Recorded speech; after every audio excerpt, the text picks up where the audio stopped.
Paz do Senhor, irmãos. Mais um dia de vida que o Senhor nos concedeu.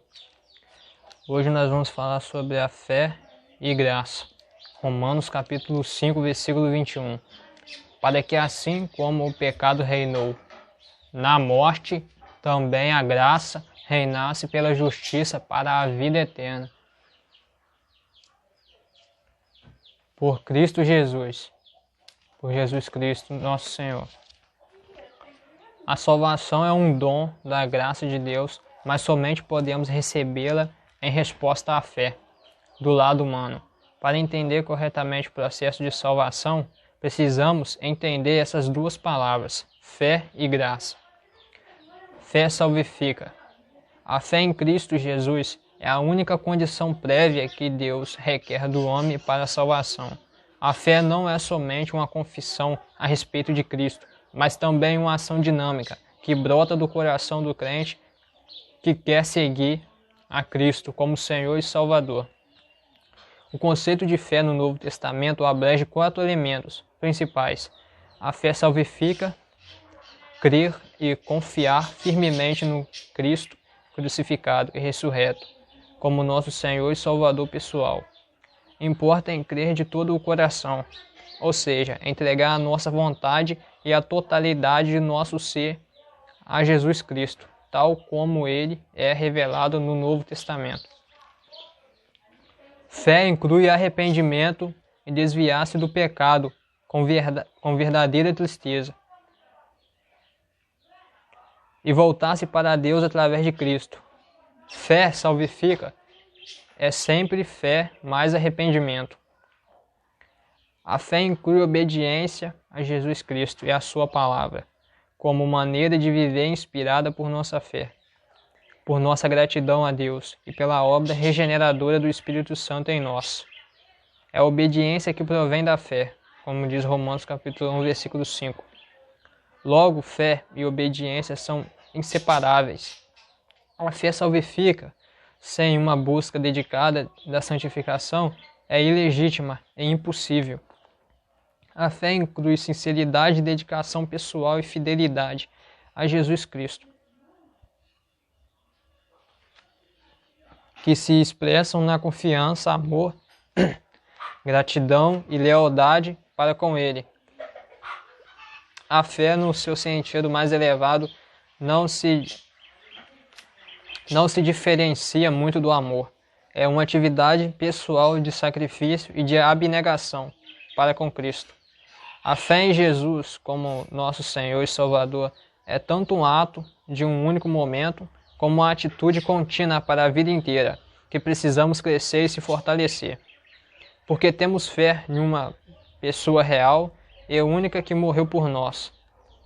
Nossa fé deve crescer. A confiança e a obediência transformam-se em fidelidade e devoção. Nossa fidelidade e devoção transforma-se em uma intensa dedicação pessoal e amorosa ao Senhor Jesus Cristo. Agora vai falar sobre graça. No Antigo Testamento, Deus revelou-se como o Deus da graça e misericórdia, demonstrando amor para com o seu povo. Não porque esse merecesse, mas por causa da fidelidade de Deus à sua promessa, feita a Abraão, Isaque e Jacó. Os escritores bíblicos dão prosseguimento ao tema da graça, como sendo a presença e o amor de Deus em Cristo Jesus, transmitidos aos crentes pelo Espírito Santo, e que lhes outorga misericórdia, perdão,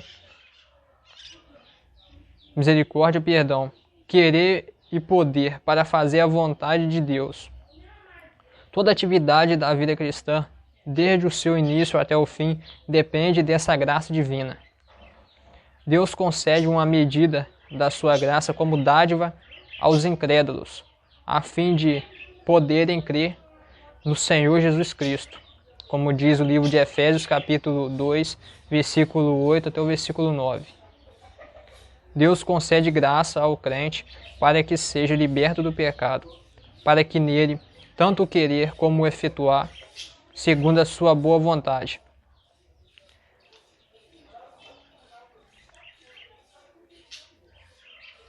Nota sobre a obediência como como um dom da graça de Deus, para orar, para crescer em Cristo e para testemunhar de Cristo. Devemos diligentemente desejar e buscar a graça de Deus. Alguns dos meios pelos quais o crente recebe a graça de Deus são estudar as Escrituras Sagradas e obedecer aos seus preceitos, ouvir a proclamação do Evangelho, orar, jejuar, adorar a Cristo, estar continuamente cheio do Espírito Santo e participar da ceia do Senhor.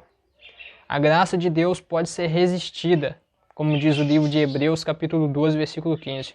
Recebida em vão, como diz 2 Coríntios, capítulo 6, versículo 1. E apagada, como diz 1 Tessalonicenses, capítulo 5, versículo 19. Anulada e abandonada pelo crente. Amém. Então aqui a gente vê sobre graça e fé, né?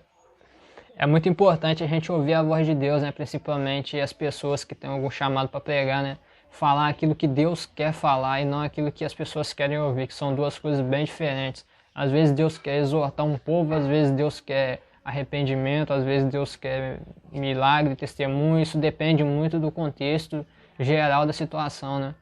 Então é muito importante orar e jejuar, né? Todos esses sinais para aumentar, né, a comunhão com Deus e aumentar a nossa fé também, é claro. O apóstolo Paulo fala que em momentos de tribulação é onde a nossa fé está mais alta, né? Porque nós praticamos a confiança mais em Deus, então eu acho que falta muito disso. A gente confiar mais em Deus, né? Se jogar de cabeça, fechar os olhos e entregar tudo na mão de Deus.